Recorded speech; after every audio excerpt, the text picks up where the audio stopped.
Bonsoir à toi qui es en confinement, toi qui es en quarantaine, toi qui es en isolation. C'est dur, je sais. C'est stressant, c'est angoissant. On se demande quand est-ce que ça va finir. Eh bien, mauvaise nouvelle, personne ne sait exactement. On ne donne pas de deadline au virus. On ne donne pas de date limite au virus. Bonne nouvelle, relativement bonne nouvelle, c'est qu'il y a avec l'expérience, il y a des modèles mathématiques et épidémiologiques avec lesquels on peut estimer à quoi la situation peut ressembler. Ça sera dans l'objectif de cette vidéo. Je vais t'expliquer de façon simplifiée 2 scénarios qui peuvent permettre de comprendre à quand la fin de la crise et pourquoi est-ce qu'on fait ce qu'on fait maintenant. Pourquoi est-ce que tu es enfermé à la maison. Et surtout, ne regarde pas ça comme une punition, mais plutôt comme une contribution pour la santé publique. Salut et bienvenue sur Médecine Facile. Pour ceux qui ne me connaissent pas encore, moi c'est Dr Letty et j'utilise cet espace pour informer et sensibiliser le plus de personnes possible sur les questions de santé et maladie. Si tu regardes cette vidéo, c'est que ce sont des thèmes qui t'intéressent. Alors je t'invite sans plus tarder à t'abonner à cette chaîne afin d'être informé de l'apparition de toutes nos vidéos. Comme je disais en introduction, depuis la pandémie de coronavirus, les gouvernements ont pris des mesures très radicales et justifiées. Fermeture des frontières, fermeture des écoles, des universités, confinement. Tout cela pour ralentir la propagation du virus. Sûrement, tu as déjà entendu parler de l'expression aplatir la courbe. Flatten the curve. C'est quoi? Qu'est-ce que ça veut dire? Je t'explique. En fait, il y a 2 scénarios. Si le scénario numéro 1, c'est on ne fait rien, on ne fait pas ce que nous sommes en train de faire, pas de distanciation sociale, pas de mesures barrières, pas de respect de règles d'hygiène, tout le monde est dehors, vit comme on vivait avant, le virus est là, il se propage.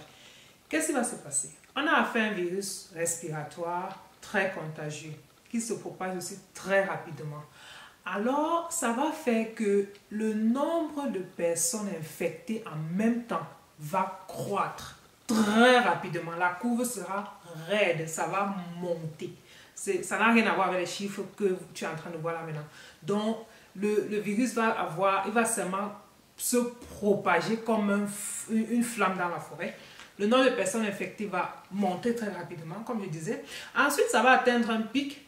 Tant qu'on n'a pas de traitement spécifique ni de vaccin, ça va atteindre un pic, c'est-à-dire on va atteindre un genre d'immunité naturelle. Les personnes qui auront la chance d'être guéries seront immunisées à un point où, pour le coronavirus, c'est 70% de la population, plus personne ne sera infecté, le virus ne pourra plus se propager parce que la prochaine personne aura déjà eu ça et sera immunisée. Alors, la courbe redescend. Et c'est bon, l'infection ne cause plus de nouvelles personnes malades. Le problème ici, c'est que le prix à payer est fort. Pourquoi? Parce qu'imagine-toi donc, toutes ces personnes infectées-là vont arriver en même temps à l'hôpital. En masse, l'hôpital sera saturé. Le personnel de santé sera à bout. Eux-mêmes, ils seront infectés. Ils vont manquer. Il n'y aura personne pour s'occuper des malades. À côté de ça, il y a les autres urgences. Il n'y a pas que les malades COVID-19. Tu as la femme enceinte, tu as les patients atteints de cancer, tu as le patient avec une hernie étranglée, une appendicite perforée. Toutes ces urgences-là qu'on connaît, il faut aussi les soigner. C'est comme si, imagine un peu, dans ta ville ou bien dans ton quartier, je ne sais pas trop, toute la population de ta ville achète le riz dans une boutique. Et tout le monde veut aller chercher le riz au même moment. Le boutiquier n'a pas eu le temps de s'approvisionner chez le grossiste. C'est clair, le riz ne va pas suffire pour tout le monde. Eh bien, le riz là, c'est un peu comme les lits de réanimation. C'est un peu comme les respirateurs. C'est un peu comme l'oxygène. Il n'y en aura pas pour tout le monde. Les gens vont mourir. ça sera, tu sais, en tant que médecin, tu es un être humain, c'est horrible d'avoir à choisir entre qui hospitaliser parmi le jeune de 25 ans qui vient de faire un accident de moto et qui se vide de son sang. Le grand-père de 60 ans qui a travaillé toute sa vie, qui a servi la société, qui a payé ses impôts. Ou encore la jeune femme de 35 ans qui a des enfants, un époux et qui vient juste de commencer avec sa vie de professionnel de famille. C'est cruel de devoir décider entre les vies de ces personnes. Je ne peux même pas expliquer quel sentiment. Tu sais, on prête le serment d'Hippocrate pour aider, pour sauver les vies, pas pour voir les gens mourir. Surtout quand tu sais que tu peux faire quelque chose, mais les conditions ou alors le plateau technique ne te le permet pas. J'ai même pas les mots pour décrire, mais c'est un sentiment horrible. C'est ce qui est arrivé au collègue en Italie. C'est ça. Donc, c'est la raison pour laquelle ce scénario-ci est horrible. Et c'est la raison pour laquelle les recommandations de rester à la maison sont aussi importantes. Donc encore, ne vois pas ça comme une punition, mais comme une contribution pour empêcher ce que je viens de t'expliquer. Maintenant, deuxième scénario, c'est ce qu'on vit maintenant. Confinement, quarantaine, isolation, distanciation sociale, fermeture des écoles, lieux publics, fermeture des frontières, respect des règles d'hygiène.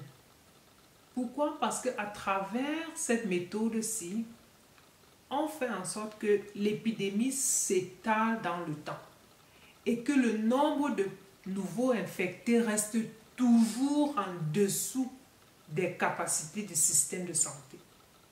Alors comme ça, on est sûr qu'on pourra toujours procurer des soins, non seulement aux malades de COVID-19, mais aussi aux malades, aux autres urgences, aux personnes atteintes d'autres pathologies. C'est bien. Le petit problème avec ce scénario, c'est que les gens ne sont pas immunisés. Ou alors, l'immunité se développe lentement. Mais au moins, on gagne en temps pour développer d'autres solutions. Alors, un moment vient où on arrête ces mesures-là, ou alors on adoucit les mesures.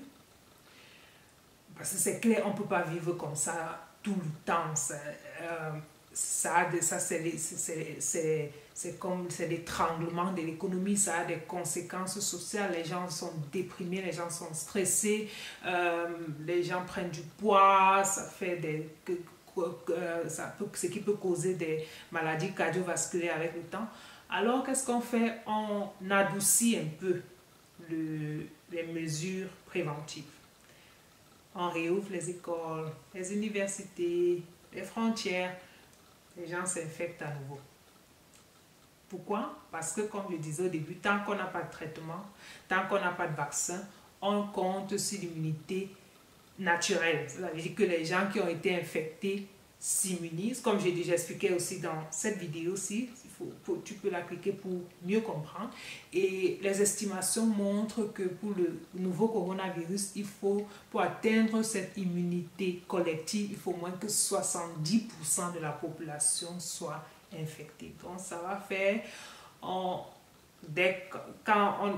on va adoucir les méthodes, alors on revient à une augmentation du nombre de personnes infectées. Mais le plus important, c'est que le nombre de nouvelles personnes infectées reste toujours en dessous des capacités du système de santé. Qu'on étale l'épidémie sur le temps. C'est ça, aplatir la courbe. On ne va pas comme ça en règle, mais on étale et on regarde très bien, on est toujours en dessous des capacités du système de santé. Et c'est comme ça que les gouvernements décident quand appliquer les méthodes, quand adoucir les méthodes, en se rassurant que les capacités du système de santé restent toujours en dessus du nombre de personnes infectées. Mais pour avoir une idée, pour avoir cette estimation, il faut toujours appliquer les méthodes sur une période de temps, 2 semaines ou plus.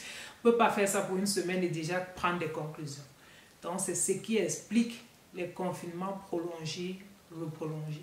Tu vois donc qu'il est difficile de trouver une solution qui arrange tout le monde.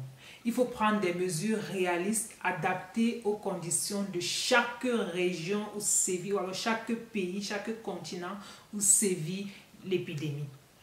Et c'est un travail de solidarité. Chacun a son rôle à jouer là-dedans. Il s'agit d'une question de santé publique. On appelle à la responsabilité et au civisme de tout un chacun. Jusqu'à ce qu'on ait un traitement, il faut on s'assure que notre système de santé soit capable de soigner tout le monde. J'espère donc que tu as compris pourquoi confinement, encore confinement, prolongation du confinement. En fait, c'est pour s'assurer que la propagation de l'infection reste bien en dessous des capacités du système de santé pour qu'on puisse s'occuper de tout le monde. Et pour avoir une idée, pour avoir une estimation de des résultats que ça apporte, on a besoin de temps. Donc, sois patient, utilise ce moment pour travailler sur un ou l'autre de tes projets. Peut-être tu vas te découvrir un hobby et surtout n'oublie pas de rester en communication avec les amis, la famille, par le téléphone ou les réseaux sociaux. C'est très important pour ton épanouissement. Alors, c'était Dr Letty. Je suis arrivée à la fin de la vidéo. Si tu as des questions, laisse-les-moi en commentaire. Je vais me réjouir de te répondre. Surtout, n'oublie pas de partager. Restez en bonne santé, soyez heureux et bon confinement.